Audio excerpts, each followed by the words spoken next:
Everyone, welcome to Hare Krishna tutors. आज हम करेंगे क्लास 6 साइंस का chapter number 2 components of food का new topic which is balance diet.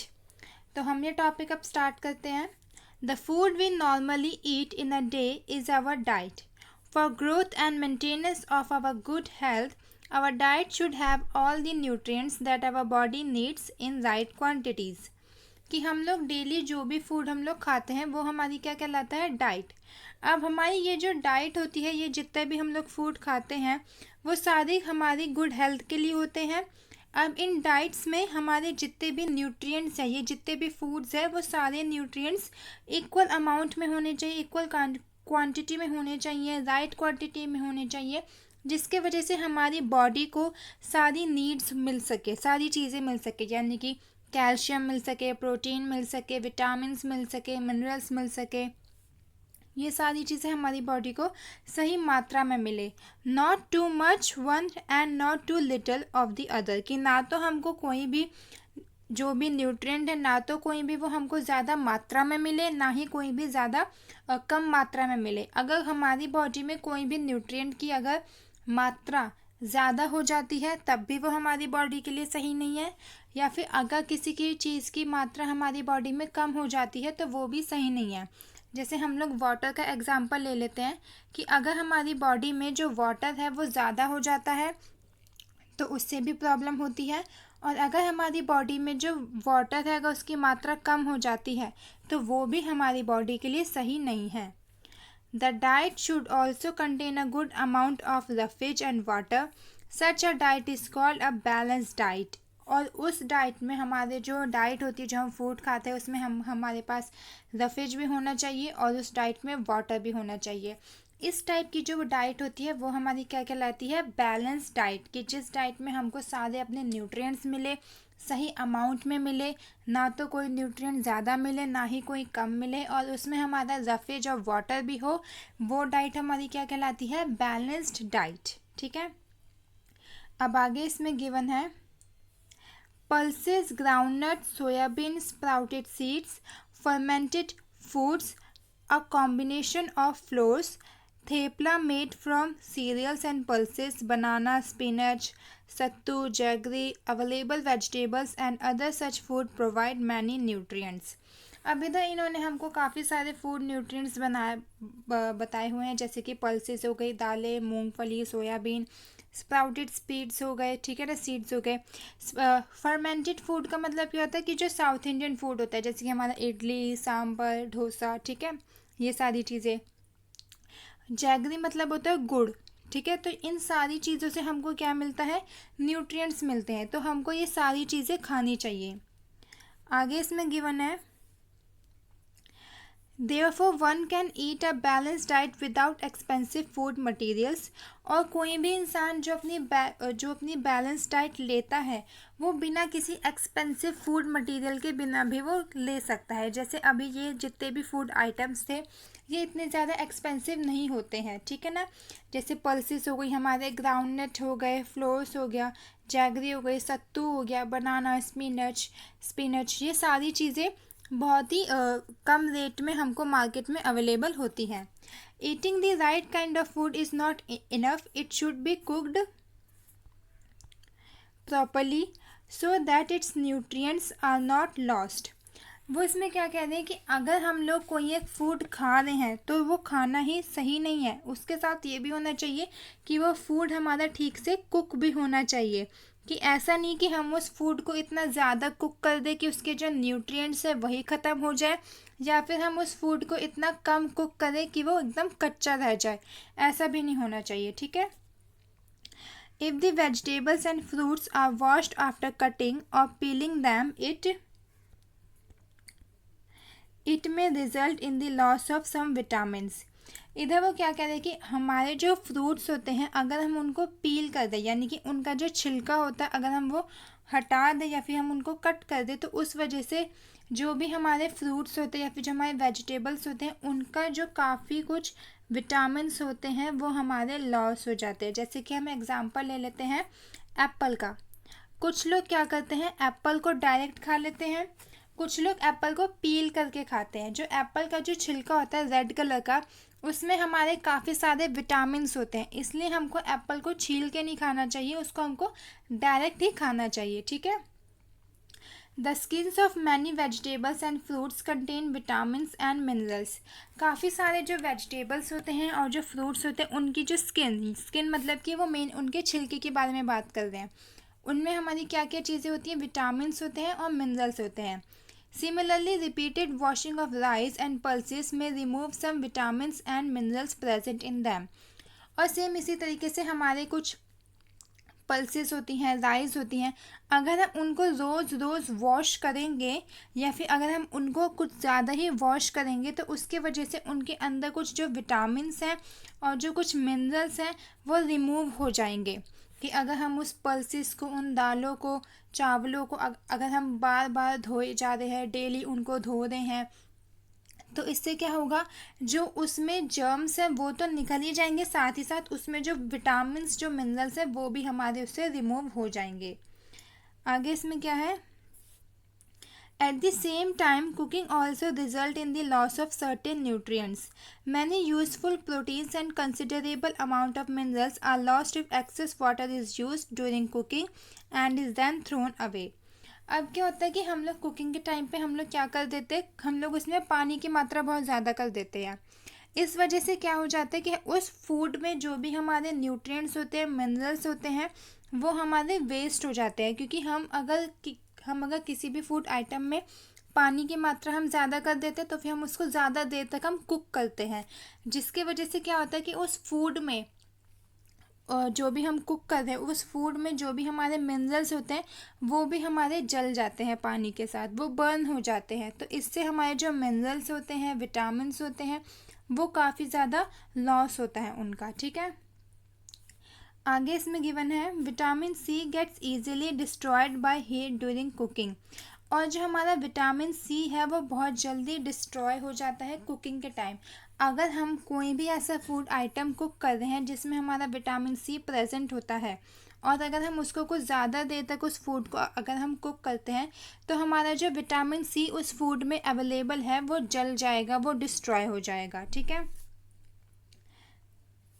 आगे इसमें हमको गिवन है ये इधर हमको गिवन है ओबेसिटी के बारे में। It can be very harmful for us to eat too much of fat rich foods and we may end up suffering from a condition called obesity. कि अगर हम लोग कुछ जो फूड आइटम्स होते हैं जिसमें हमारा फैट अवेलेबल है, अगर हम वो फूड आइटम्स बहुत ज़्यादा मात्रा में खाते हैं तो उससे उससे हमको कौन सी बीमारी हो सकती है, ओबेसिटी की। ठीक है। ओबेसिटी की बीमारी में क्या होता है कि हमारा जो वेट होता है वो बहुत ज़्यादा बढ़ जाता है, हम लोग मोटे हो जाते हैं और हमको काफ़ी सारी एक्टिविटीज़ करने में प्रॉब्लम होती है। अब इधर हमारा एक न्यू टॉपिक है विच इज़ डेफिशिएंसी डिसीज़। इसमें हमको क्या बताया गया है कि अगर हमारी बॉडी में कोई भी मिनरल की कमी हो जाती है तो हमको कौन सी बीमारी हो सकती है। डेफिशिएंसी मतलब किसी चीज़ की कमी, डिसीज़ का मतलब है बीमारी। A person may getting enough food to eat but sometimes the food may not contain a particular nutrient। कभी कभार क्या होता है कि हम लोग बोलते हैं कि भाई आप तो बहुत ज़्यादा फूड खाते हो, आप लोग बहुत ज़्यादा खाना खाते हो, मगर आपके अंदर जान नहीं है। क्यों? क्योंकि हमें भी ऐसा हो सकता है कि हम लोग जो फूड आइटम खा रहे हैं उसमें वो न्यूट्रिएंट्स अवेलेबल नहीं है जो हमारी बॉडी को चाहिए। ठीक है। If this continuous over a long period of time the person में सफरिंग फ्रॉम इट्स डेफिशिएंसी। और अगर ये चीज़ काफ़ी लंबे टाइम तक हो रही है तो इसका मतलब क्या है कि उस पर्सन की बॉडी में डेफिशिएंसी हो रही है, यानी कि कमी हो रही है किसी न किसी मिनरल की। डेफिशिएंसी ऑफ वन और मोर न्यूट्रिएंट कैन कॉज डिसीज़ और डिसऑर्डर इन आवर बॉडी। अगर हमारी बॉडी में एक या फिर एक से ज़्यादा किसी भी न्यूट्रिएंट की कमी हो जाती है तो हमारी बॉडी में कुछ डिसीज़ हो सकती है, कुछ डिसऑर्डर्स हो सकते हैं। डिसीज़ मतलब बीमारी, डिसऑर्डर यानी कि कुछ हमको प्रॉब्लम्स हो सकती है। Disease that occur due to lack of nutrient over a long period of time is called deficiency disease. अगर हमको कुछ ऐसी बीमारी होती है जो हमको किसी भी न्यूट्रिएंट की कमी की वजह से हो रही है और काफ़ी लंबे टाइम से ये चीज़ चल रही है तो वो हमारी क्या कहलाती है, डेफिशिएंसी डिसीज़। ठीक है। आगे इसमें गिवन है a person does not get enough protein in his her food for a long time, she is likely to have stunted growth, swelling of face, discoloration of hair, skin diseases and diarrhoea. कि अगर किसी इंसान को अगर protein जो है वो काफ़ी लंबे टाइम से नहीं मिल पा रहा है, वो जो भी फूड आइटम खा रहा है उसमें अगर प्रोटीन नहीं है, उसकी बॉडी में अगर प्रोटीन की कमी है, तो उसको कौन कौन सी प्रॉब्लम्स हो सकती हैं।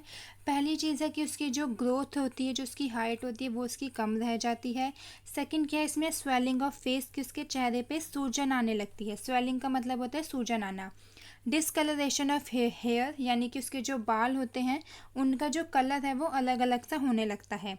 स्किन डिसीजेस हमको हो सकती है, स्किन एलर्जी हो सकती है, डायरिया हो सकता है हमको। ठीक है, आगे इसमें गिवन है, if the diet is deficient in both carbohydrates and protein for the long period of time, the growth may be stopped completely.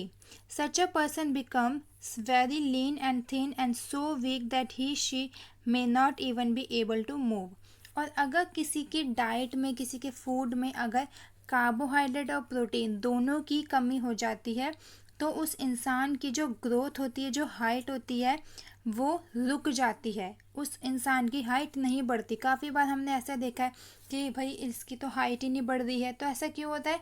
क्योंकि उनके बॉडी में कार्बोहाइड्रेट और प्रोटीन की कमी हो सकती है। दूसरी चीज़ क्या हो सकती है कि वो उनके अंदर वीकनेस इतनी ज़्यादा हो सकती है, उनके जो मसल्स होते हैं, बोन्स होते हैं, वो इतने ज़्यादा वीक हो सकते हैं कि वो मूव भी ना कर पाएँ एक जगह से दूसरी जगह। ठीक है, आगे इसमें गिवन है, deficiency of different vitamins and minerals में also result in certain diseases और डिसऑर्डर्स। अब हमारे जितने भी अलग अलग टाइप्स के विटामिन्स हैं और मिनरल्स हैं, अगर उनकी कमी हो जाती है हमारी बॉडी में, तो काफ़ी सारी हमको डिसीजेज और डिसऑर्डर्स हो सकते हैं, जिनके बारे में टेबल 2.3 में हमको गिवन है। तो एक बार हम टेबल 2.3 देख लेते हैं। इस टेबल में हमको इधर गिवन है विटामिन और मिनरल की, अगर हमको कौन कौन से विटामिन और मिनरल हैं और अगर इनकी कमी हो जाती है तो हमको कौन सी बीमारी होती है और उस बीमारी के क्या क्या सिम्टम्स होते हैं। सिम्टम्स यानी कि लक्षण, कि अगर जैसे विटामिन ए की कमी हो जाए हमारी बॉडी में तो लॉस ऑफ विजन होता है, यानी कि हमको देखने की पावर हमारी कम हो जाती है, हमारी आई साइट वीक हो जाती है इसमें। ठीक है, इसमें कभी कभार क्या होता है कि या तो हमारी कंप्लीट लॉस ऑफ विजन हो जाता है कि हम लोग बिल्कुल ही देख नहीं पाते हैं, या फिर कभी कभार ऐसा हो जाता है कि हम लोग अंधेरे में बिल्कुल भी नहीं देख पाते हैं। विटामिन B1 की कमी से क्या होती है, हमको बेरी की बीमारी। बेरी की बीमारी में क्या होता है कि हमारे जो मसल्स होते हैं वो हमारे वीक हो जाते हैं, हमारी बॉडी की जो एनर्जी होती है वो कम होने लगती है, तो हम कुछ सामान उठाने में हमको प्रॉब्लम हो सकती है। ठीक है, नेक्स्ट, अगर अब हमको अगर विटामिन सी की अगर कमी हो जाए तो हमको कौन सी बीमारी हो सकती है, स्कर्वी। स्कर्वी में क्या होता है कि हमारे जो गम्स होते हैं, जो हमारे मसूड़े होते हैं, उधर से ब्लीडिंग होने लगती है, उधर से खून निकलने लगता है, वो कमज़ोर हो जाते हैं और उनको ठीक होने में, हील का मतलब क्या है, ठीक होना, उनको ठीक होने में भी काफ़ी लंबा टाइम लग जाता है। दूसरा, विटामिन डी की अगर कमी हो जाती है तो हमको रिकेट्स की बीमारी हो जाती है। रिकेट्स की बीमारी में क्या होता है कि हमारे जो बोन्स होते हैं वो वीक हो जाते हैं और वो बेंट होने लगते हैं। अधिकतर ये हमारे नीज़ में होता है कि जैसे हमारे नीज़ अगर ऐसे होते हैं, पैर हमारे ऐसे होते हैं, इधर हमारे नीज़ होती हैं, तो रिकेट्स की बीमारी में क्या होता है कि हमारे जो पैर होते हैं वो कुछ ऐसे से हो जाते हैं कि हमारे जो साइड से ये नीस में जो ये बोन होती है साइड से निकलने लगती है। ठीक है, और जिसकी वजह से क्या हो पाता है कि जैसे अगर हम लोग अटेंशन की पोजीशन में होते हैं तो इस टाइम पे हम लोग अपने पैर जॉइंट कर सकते हैं, मगर जब हमको अगर रिकेट्स की बीमारी हो जाती है तो हम अपने पैर जॉइंट नहीं कर पाते, क्योंकि ये दोनों बोन्स जो इधर से निकली हुई हैं ये आपस में लड़ती हैं एक दूसरे से।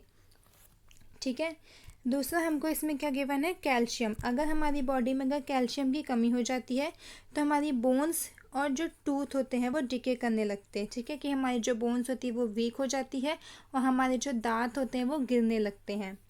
आयोडीन की कमी की वजह से हमारी बॉडी में गोइटर की बीमारी हो सकती है। गोइटर में क्या होता है कि हमारे जो नेक के जो ग्लैंड्स होते हैं वो स्वेल हो जाते हैं, कि जैसे अगर हमारा नेक हमारा ऐसे होता है, ठीक है, तो जब हमको गोइटर की बीमारी हो जाती है तो इधर हमारे सूजन हो जाती है, तो हमारा जो नेक ऐसे था वो कुछ इस तरीके से हो जाता है, ठीक है।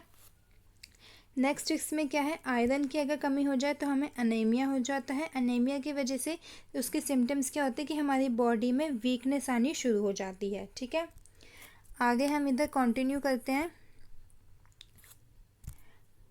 All the deficiency diseases can be prevented by taking a balance diet.